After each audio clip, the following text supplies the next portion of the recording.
From Washington, this is VOA News.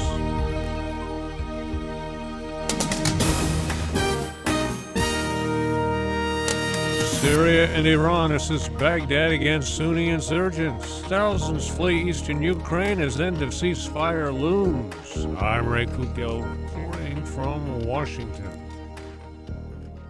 Syria and Iran have joined the fight against militant Sunni insurgents attempting to take over Iraq.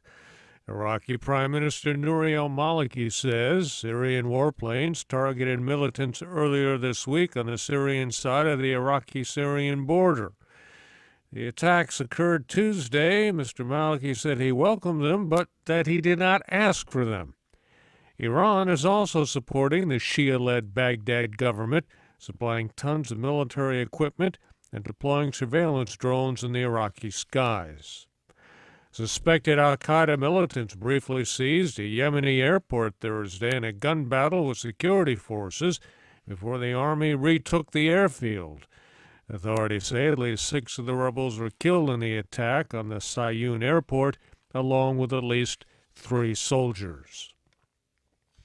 Israel named 2 Palestinian suspects in the disappearance of 3 Israeli teenage boys from the West Bank earlier this month. Israel's security agency says they are both members of the militant group Hamas, who have served time in Israeli prisons for terrorism. Both suspects are at large. The teens disappeared 2 weeks ago while hitchhiking home from school near Hebron. Witnesses say thousands of Ukrainians fleeing violence in eastern Ukraine lined up late Thursday at a Russian border crossing in cars packed with their personal belongings in order to cross into Russia. The exodus came hours before a week-long Ukrainian ceasefire was to expire, with little progress reported in talks aimed at ending a deadly armed rebellion by pro-Russian separatists. Earlier Thursday, Ukraine President Petro Poroshenko called on Russia to support his peace plan with actions, not words. Pakistan's military claims to have killed more than 330 suspected terrorists in its ongoing air and artillery offensive in the North Waziristan district on the Afghan border. The army action, which started almost 2 weeks ago, is forcing almost 500,000 people to flee to safety.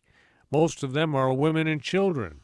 Ayaz Gul reports. Thousands of displaced people with their belongings piled high on buses, tractors and donkey carts continue to pour out of North Waziristan. Most are ending up in host communities or renting houses around the nearby town of Bannu. So far, only a few hundred have taken shelter in government-set-up relief camps. The United States on Thursday announced it has contributed an additional $8 million to help Pakistan's government meet the food and nutritional needs of the internally displaced people from the federally administered tribal areas. Ayaz Gul for VOA News, Islamabad. North Korea is threatening retaliation against South Korea after accusing the South of conducting live-fire military exercises near a disputed maritime border in the Yellow Sea. The warning, carried by North Korea's official news agency, came after the Defense Ministry in Seoul said the North test-fired 3 short-range missiles Thursday that traveled 190 kilometers into the Sea of Japan. The World Meteorological Organization says an El Niño is likely toward the end of the year. That means the world can expect hotter, drier, and wetter weather.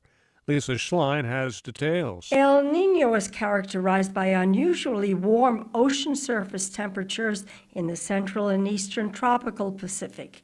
It recurs at 2 to 7 year intervals and has a major impact on the climate around the world. World Meteorological Organization Climate Prediction and Adaptation Branch Director Max Dilley says sometimes these conditions can be quite extreme. The World Meteorological Organization says it expects this year's El Niño to reach the same levels of strength as the last El Niño from 2009 and 2010, which was the hottest year on record. Lisa Schlein for VOA News, Geneva. Former U.S. Republican Senator Howard Baker, who became a household name during the 1973 Watergate hearings, has died at 88 following a stroke. He was elected to the Senate from Tennessee in 1966 and remained relatively obscure until he was appointed vice chairman of the hearings investigating the Watergate scandal, where the Nixon White House was accused of covering up knowledge of the break-in at Democratic headquarters. The Watergate scandal led to President Richard Nixon's resignation. In World Cup football action, the United States, Germany, and Algeria advanced to the round of 16, which begins on Saturday. Germany beat the U.S. 1-0, Germany finishing first. The Algerians played Russia to a 1-1 tie.